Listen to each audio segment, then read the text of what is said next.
Jadi yang saya sampaikan adalah pendidikan interprofesi itu apa, kompetensi pendidikan interprofesi, dan beberapa model metode pembelajaran interprofesi. Tapi sebelum kita mengarah ke sini, sejak tadi pagi mungkin ada yang bertanya-tanya yang hadir di ruangan ini, kenapa sih capek-capek? Kenapa kita harus sekarang memperhatikan pendidikan interprofesi? Apa sebetulnya manfaatnya? Ada yang mau angkat tangan, sharing? Satu orang. Kenapa sih capek-capek orang ngurusin satu program studi udah pusing? Kenapa kita harus mengembangkan kemampuan kolaborasi? Tadi kan di topik pertama sudah banyak disinggung ya. Apa? Satu orang? Apa kebenarannya? Ya. Sebelum saya mengajak Anda untuk melihat pendidikan interprofesional itu apa, saya ingin mengajak Anda untuk melihat lagi lebih luas tentang masalah kesehatan. Kalau sekarang masing-masing masuk ke program studi pendidikan dokter, program studi perawatan, program studi kesehatan masyarakat atau gizi atau dokter gigi atau farmasi, pernahkah kita berpikir setelah nanti lulus peran saya apa ya? Setelah nanti saya lulus, setelah saya jadi profesional kesehatan, kondisi kesehatan di tempat saya bekerja atau kondisi kesehatan di Indonesia itu seperti apa ya? Tantangan masa depan apa yang akan saya hadapi? Dan ternyata masalah kesehatan itu semakin kompleks. Tidak ada atau semakin sedikit pelayanan kesehatan atau pengelolaan masalah kesehatan yang paripurna itu hanya dapat diselenggarakan oleh satu profesional kesehatan saja, satu grup profesional kesehatan saja. Tidak mungkin. Semakin kompleksnya masalah kesehatan mengharuskan kita untuk berpikir dan memusatkan kemampuan kita masing-masing untuk menyelesaikan masalah atau bagian masalah yang itu menjadi kewenangan kita. Misalnya, kalau misalnya kita bicara tentang penanganan pasien diabetes mellitus secara paripurna, tidak mungkin hanya dokternya saja yang bisa menangani pasien ini. Lihat penegakan diagnosisnya oke oleh dokter. Penata laksana asuhan keperawatan siapa? Tidak mungkin oleh dokter. Bagaimana bisa memberikan edukasi yang paling baik kepada pasien dan keluarganya tentang pola makan, bagaimana mengatur kalori, haruskah dokter juga? Tidak mungkin dokter menyelesaikan semuanya. Karena misalnya yang paling penting adalah jumlah pasiennya nggak sedikit, banyak. Jadi kolaborasi kesehatan itu sangat diperlukan. Kemudian penggunaan teknologi kedokteran dan kesehatan yang baru juga semakin banyak. Variasi atau kurangnya peraturan di masing-masing setting juga patut menjadi perhatian. Dan variasi hubungan fisik dan pelayanan kesehatan. Ada yang bekerja di rumah sakit, ada yang bekerja di klinik dokter keluarga, ada yang bekerja di puskesmas, ada yang bekerja di klinik pribadi. Semuanya memiliki setting yang berbeda-beda dan pasien yang beraneka ragam dengan tantangan yang berbeda-beda. Jadi, untuk bisa menyelenggarakan pelayanan kesehatan yang terbaik, sebetulnya kita berharap mendapatkan dukungan dari semua komponen organisasi, komponen penugasan, komponen teknologi, komponen lingkungan, dan masalah tim di sini. Jadi ternyata sudah disadari bahwa penyelenggaraan patient care atau pelayanan kesehatan yang berkualitas itu tidak bisa lepas dari kolaborasi profesi kesehatan. Sekarang kalau kita bicara pelayanan kesehatan yang berkualitas itu seperti apa sih? Masing-masing pernah sakit kan? Kalau nggak pernah sakit sendiri, mungkin mengantarkan orang tua, mengantarkan kakek nenek atau saudara ke rumah sakit atau ke klinik. Apa sebetulnya yang kita harapkan saat kita datang ke klinik atau saat kita datang ke rumah sakit? Kita mengharapkan informasi yang cukup dari seluruh profesi kesehatan yang ada di situ, dari dokternya, perawatnya, kompak gitu ya, kasih tahu kita atau memberikan informasi yang saling melengkapi, tidak bertentangan satu sama lain. Kita berharap bahwa dokter, perawat, tenaga ahli farmasi dan lain-lain yang ada di setting tempat pelayanan kesehatan kita datang itu memperhatikan kita sebagai pasien yang memiliki kebutuhan, tidak hanya saya diabetes mellitus. Karena bisa saja Anda mungkin yang dari program studi pendidikan dokter, dokter gigi dan semua profesi kesehatan yang ada di sini mungkin sudah pernah belajar untuk melihat itu penyakitnya gitu ya, ya kan? Belajar diabetes mellitusnya atau belajar gagal jantungnya atau belajar anemianya. Tapi kita sering lupa bahwa diabetes mellitus yang mengalami diabetes mellitus itu siapa? Seorang bapak yang bekerja sehari-hari sebagai cleaning service berusia 50 tahun dan memiliki 3 orang anak 8 tahun. Kita sering lupa ya. Kenapa kita lupa? Karena memang satu, kita mungkin tidak dilatih untuk melihat pasien secara seutuhnya. Atau yang kedua, setting pelayanan kita tidak memungkinkan kita untuk punya waktu untuk bisa melihat pasien secara seutuhnya. Bayangkan kalau misalnya sekarang di puskesmas ya, saya menjalankan puskesmas di DKI Jakarta, dalam satu hari puskesmas hanya 2 dokter, itu pasiennya 200. Satu harinya bukan 24 jam lagi. Buka poliklinik jam 9, tutup jam 2. Itu pasiennya 200, hanya 2 dokter. Bagaimana seorang dokter dengan tuntutan pelayanan seperti itu bisa menyelenggarakan pelayanan kesehatan yang berpusat pada pasien? Sulit. Satu-satunya cara ya harus berkolaborasi. Semua komponen profesi kesehatan yang ada di setting pelayanan kesehatan itu memang bertugas untuk ini pasien. Oke, yang menegakkan diagnosis dokternya. Kemudian nanti penanganan selanjutnya siapa? Lalu sih kalau misalnya pasien ada kesulitan dalam memahami pengobatannya, harus berkonsultasi siapa? Gitu. Jadi pelayanan seperti itu membutuhkan pendekatan tim yang sangat baik. Tim yang sangat baik dalam profesi kesehatan itu memerlukan komunikasi yang baik, memerlukan kejelasan pembagian peran sesuai kewenangan dan kompetensi, serta manajemen timnya. Kita akan banyak diskusikan ini nanti pada saat kita mengulang kembali tadi apa yang disampaikan oleh Mbak Vicky tentang komponen atau area kompetensi dalam pendidikan profesional. Nah, ini tadi sudah ada juga ya di video yang ibu-ibu yang awal tadi yang ditanya oleh perawat yang disampaikan keluhannya apa hari ini. Tadi perasaan udah dikasih tahu dia yang tadi pakai baju biru, atau tadi udah dikasih tahu dia yang pakai baju hijau, pasti ditanya lagi sih. Apakah tidak ada komunikasi sebetulnya masing-masing menjalankan tugasnya sendiri-sendiri? Kita merasa bahwa dengan kita menjalani tugas kita, misalnya saya sebagai dokter, saya antara sama pasien diabetes tadi itu, kemudian kalau saya sudah menuliskan instruksi misalnya tentang berapa kalori pasien ini harus menyiapkan makanan sehari-hari, misalnya pasti dibaca gitu oleh ahli gizi yang ada di klinik saya itu. Belum tentu loh metode komunikasinya mau seperti apa sebetulnya. Bagaimana kita bisa mendapatkan suatu keputusan yang keputusan itu adalah shared decision. Jadi keputusan yang diambil bersama setelah berdiskusi. Jadi ini contoh bahwa tidak ada komunikasi antara komponen profesi kesehatan yang ada di suatu setting sehingga pasiennya lama-lama bete ditanya hal yang sama berkali-kali. Contoh sederhana. Nah, ini yang tadi kita berharap sebetulnya dengan adanya praktek kolaboratif, kolaborasi antara seluruh profesi kesehatan, ujung-ujungnya itu sebetulnya untuk menjalankan patient centered care, untuk menjalankan pelayanan kesehatan yang berpusat pada pasien. Kita tidak mengobati penyakit disease, tapi pasien yang kita obati ini manusia, dan manusia ini adalah komponen dari lingkungannya, bagian dari keluarganya, sehingga kita tidak mungkin hanya mengisolasi. Oh, saya mau lihat DM-nya, jadi DM-nya sendiri pada siapa? Kan bukan pada kucing, pada manusia yang ini dia bagian dari keluarganya. Untuk bisa menjalankan praktek seperti itu, kita membutuhkan kolaborasi. Permasalahannya adalah apakah tenaga kesehatan yang bekerja saat ini atau Anda sebagai profesional, calon profesional tenaga kesehatan sudah siap untuk menjalankan praktek kolaborasi. Nah, sudah direkomendasikan bahwa harus ada interprofessional education. Nah, ini contoh masalah komunikasi. Akun aja ya. Di bentuk komunikasi yang kurang efektif, masalah instruksi yang tidak dilakukan secara baik dan tidak ada kesepakatan sehingga pasiennya akhirnya jatuh.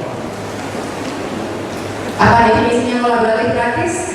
Saya menekankan ini kembali karena menurut saya kalau misalnya Anda tidak paham betul tentang kolaboratif praktis seperti apa dan mengapa kita perlu melakukan kolaboratif praktis, kita nanti tidak akan memahami pentingnya interprofessional education. Jadi sebelum kita ingin mengulik tentang detail interprofessional education, lebih baik kita melihat lagi mengapa atau alasannya mengapa kita perlu menjalankan interprofessional education, karena ini adalah yang kita inginkan terjadi.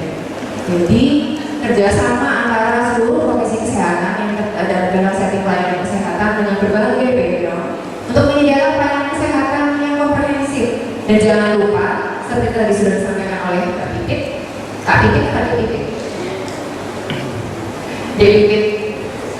itu kerjasamanya bukan antara profesi kesehatan, bukan antara kita saja, dokter gigi, ahli gizi, farmasi, perawat, tetapi juga dengan pasien dan keluarganya. Kita sering lupa nih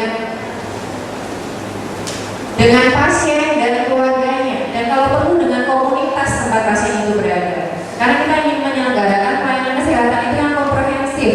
Kalau tadi pagi kita banyak mendengarkan sambutan bahwa pelayanan kesehatan kita saat ini sebetulnya masih fokus kepada penyembuhan, pengobatan, kuratif. Padahal peran kita justru harusnya lebih banyak pencegahan. Bagaimana kita bisa berperan ke pencegahan? Ya kalau kita bisa berkolaborasi dan bekerjasama dengan seluruh profesi kesehatan. Gitu. Dan sebetulnya seluruh kerjasama atau praktek kolaborasinya ini mencakup seluruh aspek, baik dari masalah klinik dan non klinik. Dan ini nanti harus disesuaikan dengan kompetensi dan kewenangan masing-masing profesi untuk saling mengisi, sehingga bisa menyelenggarakan pelayanan kesehatan yang kolaboratif untuk meningkatkan kualitas pelayanan kesehatan itu sendiri. Nah, dalam kolaboratif praktis ini sebetulnya banyak platform atau banyak komponen yang harus kita perhatikan. Misalnya kita tadi itu Pipit menceritakan tentang masalah komunikasi, masalah bahasa, jargon yang kalau misalnya satu profesi mungkin punya bahasa sendiri yang belum tentu bisa dipahami oleh profesi yang lain. Misalnya pada saat saya menyebutkan saya berhadapan dengan pasien di gawat darurat, tidak sadar mungkin saya menyebutkan DCS berapa? DCS 5. Mungkin ada yang sudah belajar DCS itu apa sih? Glasgow skill untuk menentukan tingkat kesadaran seseorang.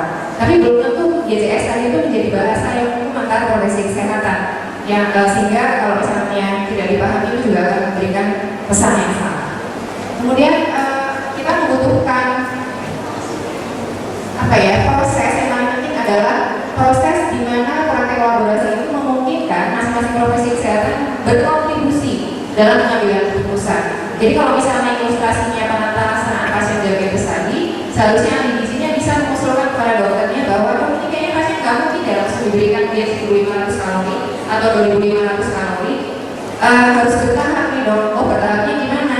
Tapi saya kayaknya enggak. Ya karena nanti saya akan edukasi pasiennya. Tapi dokter setuju kalau perhitungannya seperti ini, sesuai dengan exercise pasien yang berapa, dia selama ini kebiasaan makannya bagaimana, agar tidak terlalu mendadak misalnya. Atau nanti ada ahli dokter spesialis olahraga, kalau olahraga misalnya, atau ahli kesehatan masyarakat atau profesi tertentu yang fokus kepada masalah exercise itu juga bisa merekomendasikan, oh ini bapak kalau misalnya bapaknya berat badan seperti ini dengan hasil gula darah yang begini, bapak mestinya exercise-nya begini. Jadi seluruh pelayanan kepada bapak ini sudah didiskusikan dan akhirnya pasien mendapatkan keputusan dan mendapatkan pelayanan yang lengkap. Tidak ada kata dokternya begini, kok kata ahli gizinya begini, kok kata yang supervisor saya begini, saya bingung. Kita tidak mengharapkan itu. Nah, kalau tadi disebutkan di kuliah pertama tentang pentingnya kemampuan manajerial untuk seluruh profesi kesehatan, saya setuju. Tapi ada kemampuan juga lain yang lebih penting yang nanti juga akan ada dalam salah satu komponen dalam area kompetensi interprofesi adalah leadership. Kan banyak yang bertanya mungkin siapa sih yang seharusnya memimpin tim kolaborasi kesehatan itu? Harus dokter. Jawabannya apa? Iya atau tidak? Tidak. Kenapa tidak?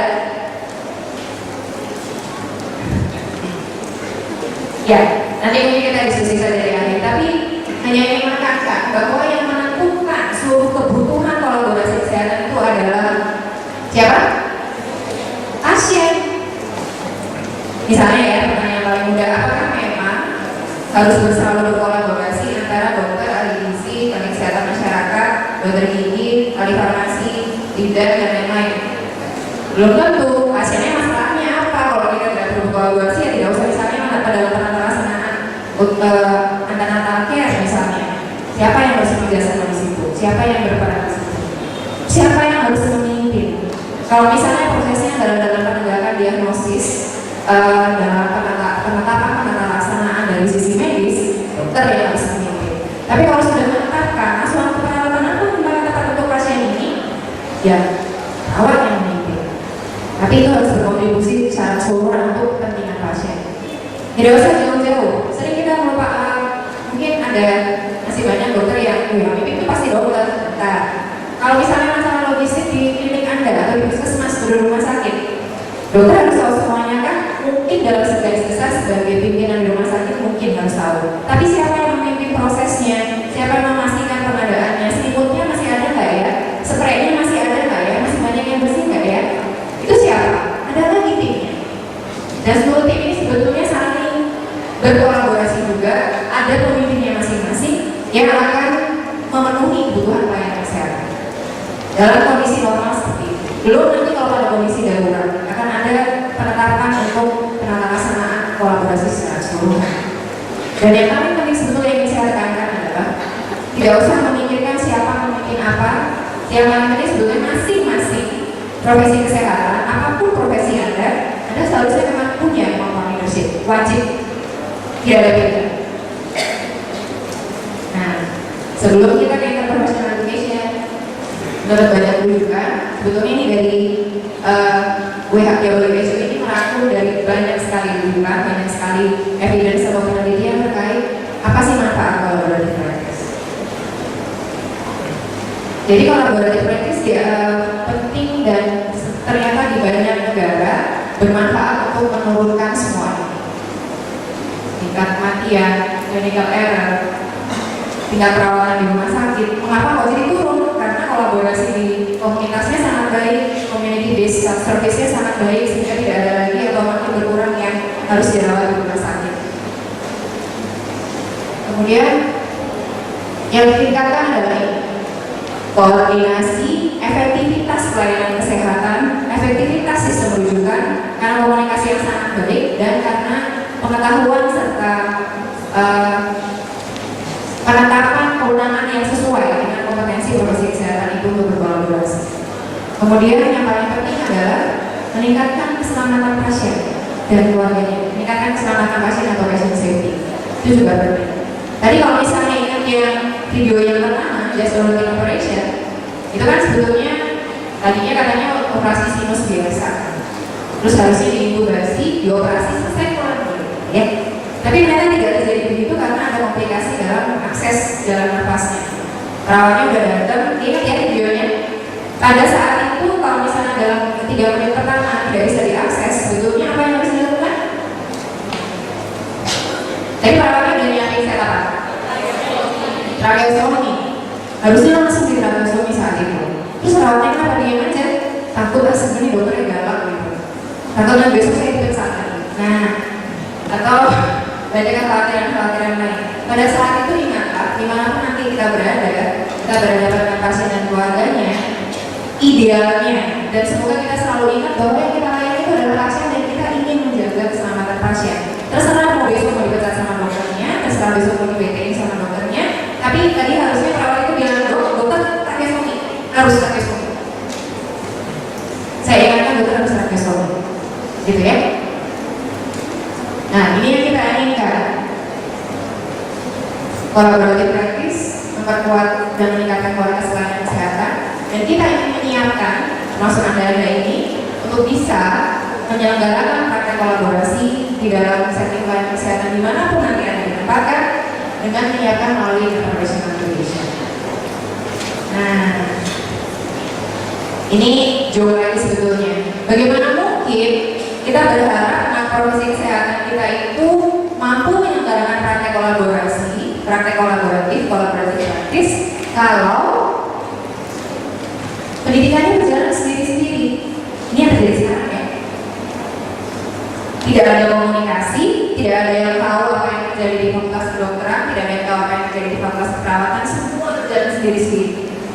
Tidak ada komunikasi. Padahal nanti ujung-ujungnya sebetulnya pada saat sudah berada di sistem pelayanan kesehatan akan bekerja bersama.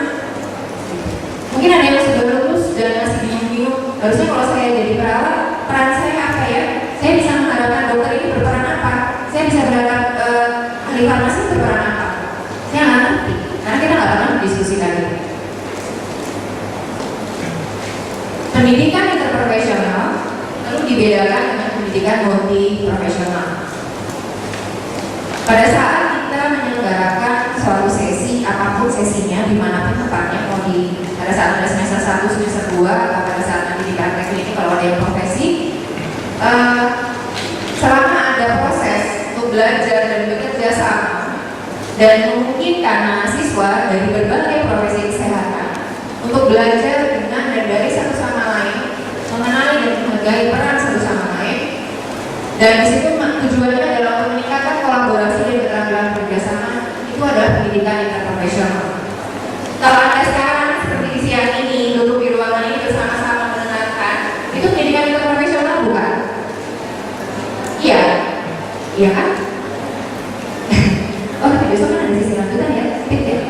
Besok kan ada sesi kolaborasi, ada group discussion, dan kerjasama. Kalau misalnya kuliah ini saja tidak bisa dikatakan pendidikan interprofesional, karena mungkin ya Anda akan mendiskusikan tentang peran nanti dan seterusnya. Tapi belum ada proses khusus untuk meningkatkan atau mengembangkan kemampuan Anda untuk berkolaborasi dan bekerjasama.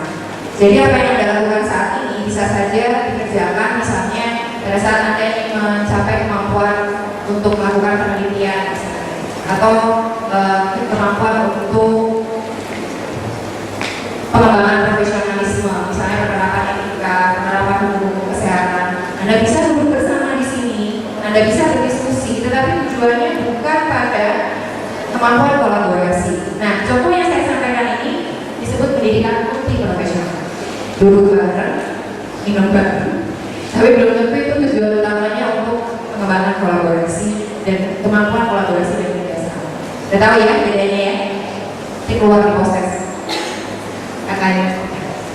Nah, sharing bahwa sejak 3 tahun terakhir dan tepatnya dalam 2 tahun terakhir ini di Universitas Indonesia sudah ada rumpun ilmu kesehatan yang sebetulnya gabungan dari berbagai fakultas yang berhubung dengan pelayanan kesehatan, fakultas kedokteran gigi, keperawatan, kesehatan masyarakat, dan farmasi. Dalam implementasinya ada modul yang kami sebut modul-modul MPI atau Multi Professional Education, dilaksanakan secara bersama-sama kuliah diskusi bareng-bareng. Tetapi memang kemampuan kolaborasi dan kerjasama antar profesinya itu belum menjadi poin yang diassess khusus. Memang sama-sama mendiskusikan etika hukum, sama-sama mendiskusikan tentang komunikasi kesehatan, prinsip-prinsipnya, penelitian dan penanggulangan bencana. Ada kemungkinan atau potensi untuk menjadi IPI, tetapi kemampuan kolaborasinya belum dinilai secara khusus, sehingga kami menyebutnya ini masih MPI. Nanti kalau misalnya bisa kita kembangkan lagi, sebetulnya bisa saja seperti modul penanggulangan bencana dan komunikasi kesehatan ini sangat potensial untuk dijadikan sebagai modul IPI. Nah, yang kami sebut sebagai modul IPI adalah modul kolaborasi dan kerjasama tim kesehatan memang secara khusus mengembangkan kemampuan 4 area kompetensi yang nanti akan saya sampaikan. Nah, dalam penyelenggaraan interprofessional education, kalau misalnya tadi sebetulnya Universitas Indonesia beruntung karena mendapatkan kesempatan untuk memperoleh fasilitas yang bisa dimanfaatkan bersama, dan itu mendorong adanya interprofessional education. Tapi sebetulnya kalau kita mengarah pada usaha-usaha atau effort institusional, itu sebetulnya belum tentu mudah. Karena apa? Hal yang paling mudah saja. Saya misalnya mahasiswa perawatan, modul saya itu satu modul ada kira-kira 4 minggu lah. Lagi ada lagi dari farmasi, satu modulnya 5 minggu. Satu lagi dari kedokteran, satu modulnya dari minggu atau 7 minggu. Kalau misalnya mau disediakan sesi khusus untuk interprofessional Indonesia, mau di hari apa ya? Percaya sama saya itu bisa bikin berantem 1 tahun, nggak selesai-selesai. Karena itu pengalamannya sulit sekali ternyata untuk bisa saling mengerti. Ini kan ada nih logistik and scheduling. Kita kadang-kadang berpikir very technical, sangat teknis, nggak penting tuh, gitu. Nggak juga. Ternyata masalah scheduling ini kalau ada penyelenggaraan kita professional education, karena kita harus mengakomodasi jadwalan dan logistik itu termasuk ketersediaan staff pengajar, fasilitas dan lain-lain untuk seluruh program studi yang terlibat itu menjadi penting. Kemudian hal lain adalah masalah program kontennya apa, kemudian apakah harus hadir di dalam sesi yang tadi atau tidak. Jadi kalau di UI tadi dari 5 modul yang tadi saya sebutkan, semua mahasiswa ilmu kesehatan di Universitas Indonesia harus wajib mengikuti modul itu, nggak boleh enggak. dan jadwalnya sudah ditetapkan bersama sehingga memudahkan untuk penyelenggaraan NPI dan IPI-nya. Namun yang sebetulnya paling penting untuk nanti disepakati adalah kapan sebetulnya, apalagi tentang modul-modul NPI ya, yang multi professional education. Kalau misalnya terkait tadi ada modul ilmu biomedik dasar. Kemampuan biometrik itu kalau misalnya untuk sejawat farmasi, sejawat perawat, sejawat dokter, dokter gigi, perawatan itu sama nggak ya? Mungkin basicnya sama, tapi kemudian kebutuhan pengembangannya masing-masing bisa berbeda. Sehingga itu harus diidentifikasi level kompetensinya, kemampuannya sampai di mana dan kapan kita melaksanakan bersama-sama. Dan itu tidak mudah, memerlukan diskusi, memerlukan kelegaan hati. Kalau orang gue bilang cinta gue gitu ya. Kalau nggak ada gue berarti terus benar. Satu universitas itu ternyata kalau beda program studi, kultur kerja dan kultur staffnya bisa sangat berbeda, sehingga itu bisa sangat sulit. Tapi saya tidak hanya menceritakan sulitnya untuk menambahkan semangat Anda yang hadir di sini, tapi justru untuk meningkatkan semangat Anda. Bayangkan kalau misalnya kita mengandalkan modul interprofessional education menunggu itu diterapkan di kurikulum Anda, jalannya masih sangat panjang. Padahal sebetulnya nanti saya akan menceritakan peluang-peluang yang bisa Anda lakukan untuk Anda mengembangkan kemampuan kolaborasi dan kerjasama ini. Nah, ini tadi sudah disebutkan oleh Mbak Kiki, terus sebut Mbak Kak. Jadi domain-domain kompetensi pendidikan berprofesi yang ingin dikembangkan itu adalah domain 1, value ethics for interprofessional practice, roles and responsibilities, interprofessional communication, team. Apa saja sih? Karena ini memang presentasi ini bagian adalah salah satu bagian utama dari presentasi saya akan mulai bilang. Ini domain yang pertama, apa saja sebetulnya value atau ethics for interprofessional practice?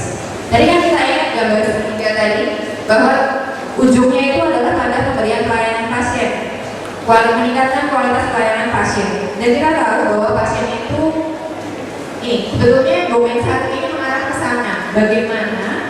Gak usah diapalin ya, kalau diapalin silakan aja sih. Tapi intinya adalah saya ingin menyampaikan di value or ethics for interprofessional practice ini adalah intinya apapun yang kita kerjakan, apapun yang nanti kita putuskan, itu adalah untuk kepentingan pasien dan keluarganya. Itu intinya dari domain ini. Jadi keputusannya bukan karena jual bisnis untuk yang juga bisa, bukan mampu dia jadi gitu misalnya. Bukan itu. Yang terbaik untuk pasiennya seperti apa? Itu menjadi dasar utama dalam pengambilan keputusan. Ya, dia bisa lihat kan kesamaan dari seluruh komponen dalam kompetensi values ethics for interprofessional practice ini.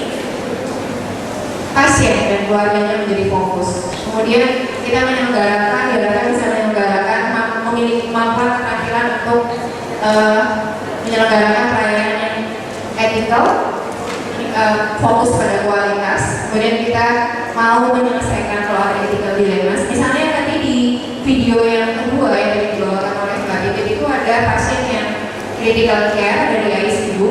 Kemudian kita tadi itu didiskusikan kan. Ini pasiennya sering yang terjadi adalah bukan sudah ambil keputusan. Ini ventilatornya mau tetap dipasang atau harus dicabut. Itu banyak sekali dilema yang harus didiskusikan, dan pada saat kita mengambil keputusan sebaiknya kita memperhatikan masukan dari profesi kesehatan yang ada di sini. Dan act with honesty, integrity, jujur. Kalau misalnya farmasisnya salah baca resep dokternya pada tulisannya itu bagus gitu ya. Kan kita sering bilang dulu, tulisan dokter tuh memang dihadapi untuk jelek. Ini dari dokter mana? Bener nggak? Biar ternyata saya nggak bisa ditiru. Tapi ternyata nggak bisa dibaca juga. Terus gimana dong mau memberikan farmasis bisa memberikan obat yang tepat? Jadi tulisan resep itu harus dibaca. Kalau misalnya tidak terbaca akan sulit. Nah misalnya kesalahannya adalah sebetulnya tulisannya terbaca, tapi farmasisnya salah baca. Itu nanti bisa ada kalau di prosedur pasien safety sebetulnya ada pemeriksaan kita harus dicek. Dan kalau misalnya farmasisnya sebetulnya punya integritas yang baik, kalau misalnya dia salah dia akan admit atau mengakui kalau dia salah dan nanti akan diperbaiki. ada satu hal yang penting saya ingatkan, tidak berhubungan langsung. Budaya kita pada saat ini memang masih budaya menyalahkan. Kalau misalnya ada pasien, tiba-tiba pasien ibu-ibu 67 tahun ada di ruang rawat, dia jatuh dari tempat itu, salah sih dia siapa tuh? Ini siapa yang harus jaga? Ya, kita tidak melihat sistem secara keseluruhan. Kalau misalnya kita mau menjalankan praktek kolaboratif dan kita mengutamakan keselamatan pasien, harus dievaluasi.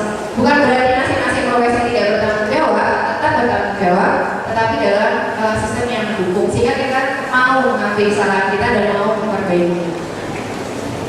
Dan yang terakhir yang paling penting adalah terkait kemampuan kita dikatakan sebagai profesional kesehatan itu karena kita punya kemampuan yang diperlukan kepada kita pada saat pendidikan.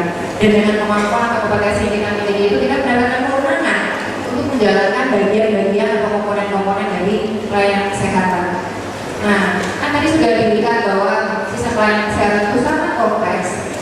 Teknologi, ilmu pengetahuan di bidang kesehatan dan kedokteran berkembang terus, sehingga apa yang kita pelajari dalam 5 tahun atau 6 tahun pendidikan itu pada saat kita lulus belum tentu itu adalah yang up to date atau yang relevan, sehingga seluruh profesi kesehatan wajib untuk selalu menjaga agar kemampuannya itu tetap terjaga. Termasuk kalau misalnya dokter udah lama nggak praktek, terus kemudian dia mau praktek lagi gitu, ya harus dites lagi bagaimana pengetahuannya, bagaimana keterampilannya, karena belum tentu itu up to date. Ini yang kedua, roles and responsibilities. Jadi tadi setelah pertama kita berkenaan dengan pasien dan usaha kita untuk menyediakan kemampuan yang sebaik-baiknya. Yang kedua ini,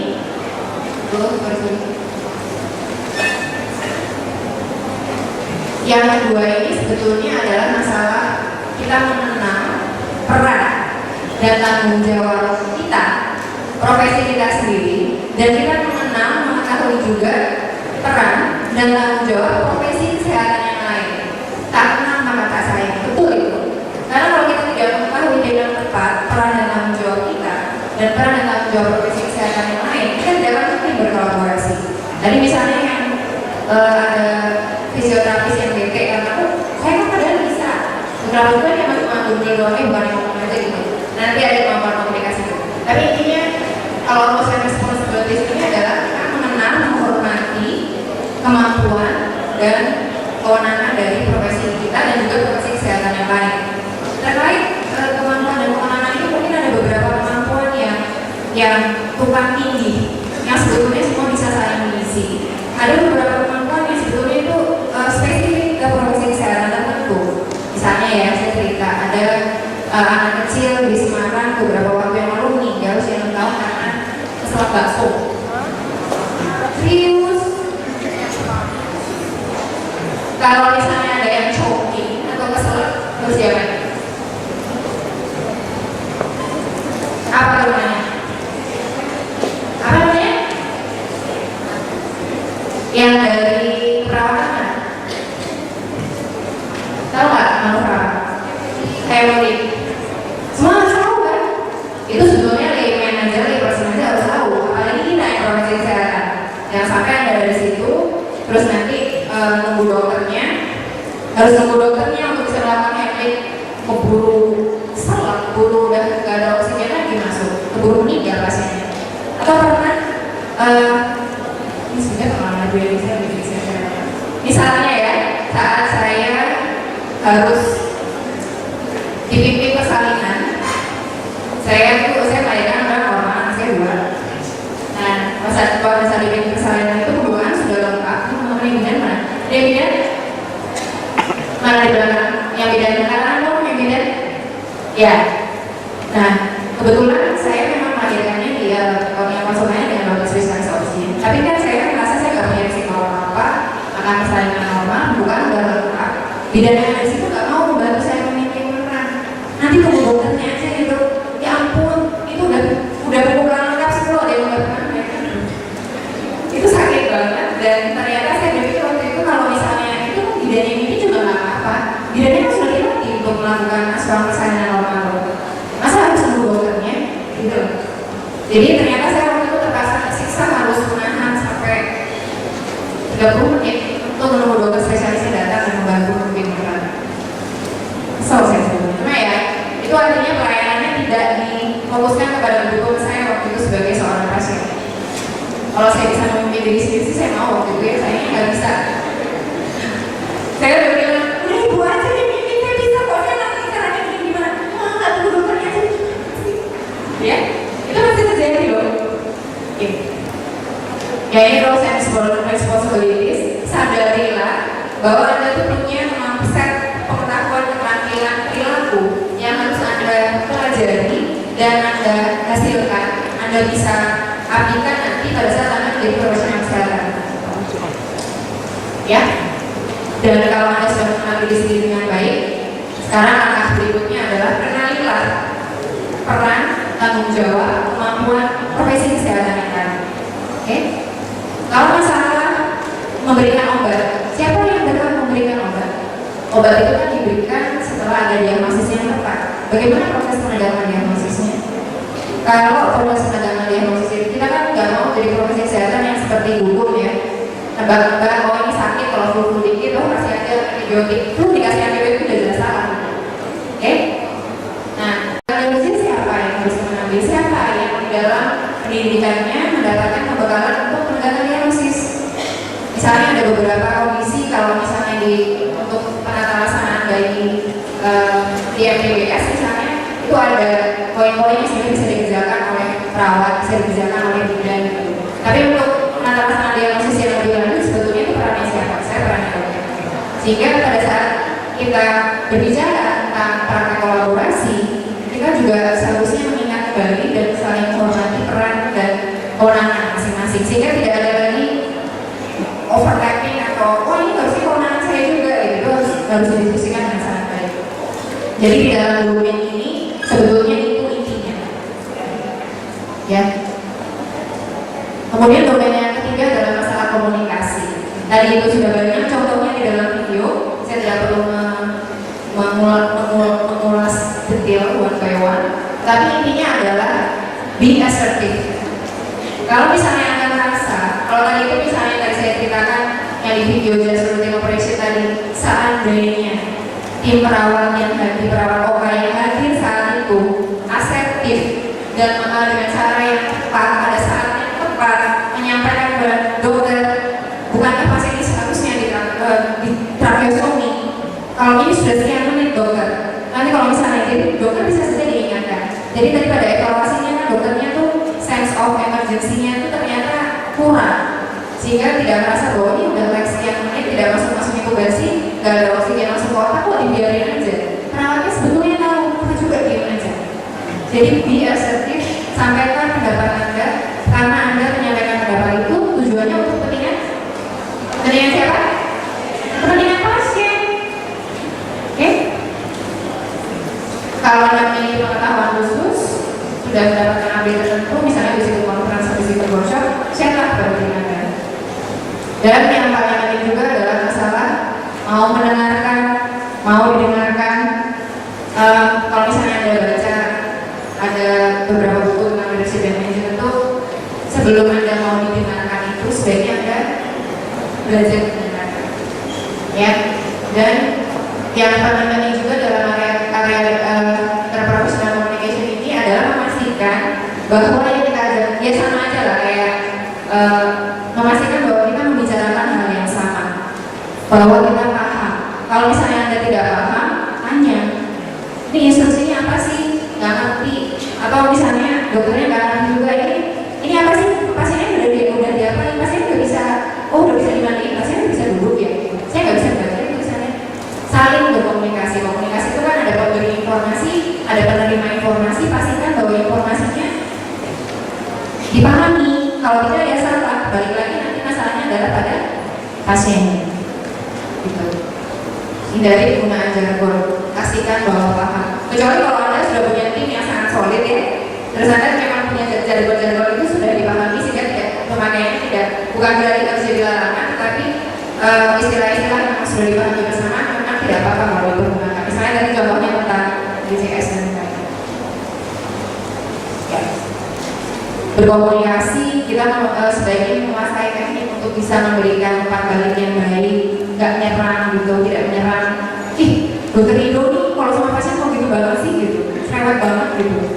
Ternyata dokter Indo maksudnya dokter Indo itu kalau memberikan instruksi ternyata terlalu cepat. Dokter Indo pasiennya tadi nggak ngerti loh dok. Kalian nanya lagi ke saya, ini instruksinya dokter apa sih? Nah, daripada tadi dikatakan dokter Indo cara lagi gitu, kan udah beda duluan gitu dokter Indonya. Sebaiknya kita fokus kepada perilakunya apa yang bisa diubah. Dokter Indo itu terlalu cepat memberi instruksinya, saya nggak ngerti sih gimana lagi dok. Kan dokter Indo tadi menyampaikan instruksi obat pada pasien diabetes terlalu cepat dok, pasiennya nggak ngerti dan lagi sama saya juga ternyata baca tulisan dokter ternyata saya takut salah dok, belum ini apa berita gitu ya. Nanti bisa dibaca, intinya komunikasi, saling menghormati, jangan takut untuk menyampaikan pendapat karena Anda sudah dididik di profesi masing-masing dan kita memang saling mengisi, tidak ada yang lebih superior. Kita harus superior di kewenangan yang memang menjadi bagian tugas kita, tapi kita tidak bisa menyelesaikan semua masalah kesehatan itu sendiri, nggak mungkin. Ya, yang akan kembali lagi, yang keempat ini adalah team and teamwork. Jadi untuk bisa menyelenggarakan yang tadi itu, yang rondo bisa sama-sama diskusi, semuanya bisa dengan nyaman menyampaikan pendapat, itu perlu usaha, bukan hal yang mudah. Jadi perlu prosesnya itu harus dipahami. Kalau berantem dulu biasa nggak apa-apa, tapi habis itu ada resolusinya, ada manajemen konfliknya, yang masalahnya diselesaikan dan seterusnya. Salah satu syarat agar tim kesehatan itu bisa melangsungkan pelayanan kesehatan kolaboratif dengan solid adalah komunikasi yang baik. Ada waktu-waktu di antara waktu pelayanan kesehatan yang sibuk itu untuk mendiskusikan pasiennya, mendiskusikan perawatannya dan seterusnya. Kalau tidak ada memang sulit. Ini detailnya. Nah, kembali lagi dari seluruh area-area yang tadi sudah dikembangkan dan akan dikembangkan dalam pendidikan interprofesi, sebetulnya centernya adalah masalah komunikasi. Setelah itu baru kita memahami bahwa kerjasama itu memerlukan usaha, memahami dan menghargai peran anggota tim.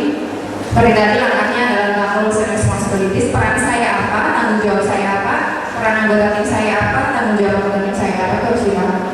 Mengambil pelayanan kesehatan primer, sebenarnya tidak hanya kesehatan primer tapi seluruh gimana setting pelayanan kesehatan kolaboratif yang akan kita selenggarakan dan memiliki pengetahuan untuk melayani pasien secara bersama-sama. Sentralnya adalah pada pasien terkait dengan domain yang tadi nomor 1 tentang values and ethics for interprofessional practice. Dan ini adalah prinsip pembelajaran profesional, ada beberapa metode. Prinsipnya adalah Anda kalau misalnya belajar seperti ini kan nggak ada diskusi, nggak ada proses kolaborasi, nggak mungkin ya. Jadi kolaboratif learning, egalitarian, artinya apa egalitarian? Kesetaraan. Masing-masing Anda hadir dalam sesi interprofesional sebetulnya memiliki hak yang sama, memiliki kewajiban yang sama untuk mengungkapkan pendapat, untuk sharing ilmu, untuk sharing agar sharing energi agar tugas Anda bisa selesai.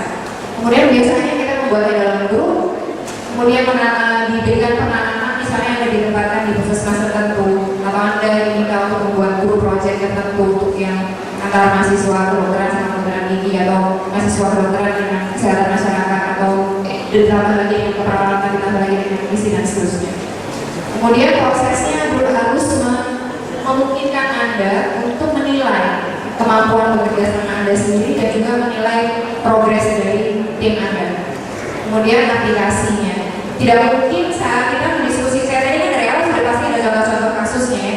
Gak mungkin dalam diskusi atau sesi modul kolaborasi itu saya hanya kolaborasi itu ini loh deh, komponennya itu ada roles and responsibilities, ada masalah komunikasi tanpa saya mencontohkan tentang aplikasinya untuk di klinik seperti apa. Dari tadi kan contohnya ada banyak, dia lah yang pasien atau choking lah dan seterusnya. Tidak mungkin tidak, pasti aplikasi itu harus dilakukan.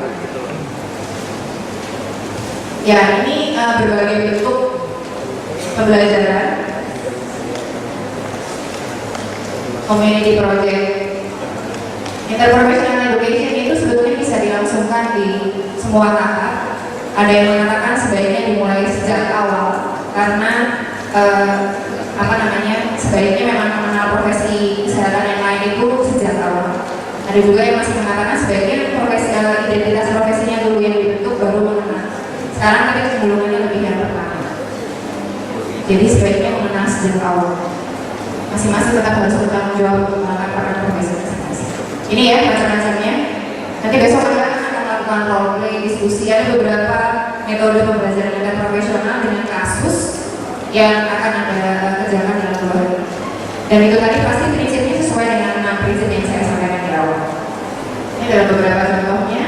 Nah ini contoh yang dari Jepang, di Sapporo, suatu daerah prefektur di Jepang yang lingkungan geografisnya sangat sulit, sehingga di situ dikembangkan modul-modul atau kegiatan kolaboratif antara mahasiswa profesi kesehatan untuk bisa ikut membantu mengatasi masalah kesehatan komunitas di tempat itu.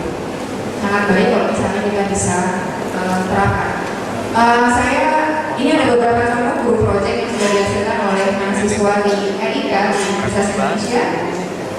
Banyak sekali guru project ini, hanya contoh saja yang mereka membuat program-program yang fokus pada health promotion karena memang masih di preklinik. Tapi sebetulnya saya ingin mengatakan melalui contoh-contoh ini bahwa tanpa menunggu di institusi Anda menyelenggarakan modul interprofesional, Anda bisa mulai mengerjakan hal ini. Misalnya Anda sudah dengan universitas masing-masing pasti ada kuliah kerja nyata misalnya. Itu sebetulnya kan proyek kolaborasi yang bisa kita kerjakan. Bisa dikerjakan oleh kegiatan-kegiatan kemahasiswaan secara bersama-sama untuk tujuannya adalah untuk meningkatkan peran kita seperti kita masih mahasiswa pada peningkatan kualitas pelayanan kesehatan di komunitas di sekitar kita. Misalnya tadi tentang rokok saja, ya, coba Anda buat proyek kolaborasi untuk promosi bahwa harus dihapuskan rokok dari seluruh prodi profesi kesehatan di UNAD, bisa nggak? Contoh dari diri sendiri dulu, kalau di rumah masih ada yang merokok, nah salah satu peran dalam kolaborasinya adalah berhenti merokok dan mulai dari diri sendiri. Oke? Nah ini adalah saya tidak akan diri di sini karena ini pada saat kita menyelenggarakan suatu proses pendidikan ada beberapa evaluasi yang harus kita kerjakan. Jadi apakah Anda puas, apakah kemampuan kolaborasinya tercapai, apakah setelah Anda diberikan atau dilatihkan kemampuan berkolaborasi dan berbagi peran dengan profesi kesehatan yang lain, apakah itu ada impact-nya untuk peningkatan kualitas pelayanan kesehatan. Ini adalah level-levelnya. Baik, terakhir, jadi saya mengatakan bahwa dengan masalah kesehatan dan tantangan yang kita hadapi saat ini, saya ingin mempromosikan bahwa collaboration itu is not a choice but a must. Harus, nggak boleh enggak kolaborasi profesi kesehatan. Tapi memang memerlukan usaha, bukan sesuatu yang mudah. Dan selama kita sadari usaha itu tidak langsung bisa straightforward kita lihat hasilnya, tapi saya ingin yang ada di ruangan ini menjadi champion untuk bisa menyadari bahwa kolaborasi pelayanan kesehatan itu penting. Dan saya ingin menekankan lagi pentingnya Anda melihat kalau misalnya datang bersama dengan teman-teman profesi kesehatan yang lain itu belum tentu itu adalah sesi pendidikan interprofesional. Pastikan bahwa kemampuan kerjasama dan kolaborasinya, pembentukan timnya betul-betul jadi fokus dari sesi-sesi yang akan Anda bentuk nanti. Kalau misalnya nanti Anda akan mengerjakan untuk kegiatan-kegiatan kemahasiswaan, pastikan itu juga ada. Kalau cuma duduk bareng-bareng doang makan bareng, belum tentu itu sesi pendidikan interprofesional. Kemudian ini adalah area kompetensi yang Anda harus kembangkan dalam sesi pendidikan interprofesional nanti. Dan start from yourself, start small, start now. Terima kasih banyak. Assalamualaikum warahmatullahi wabarakatuh.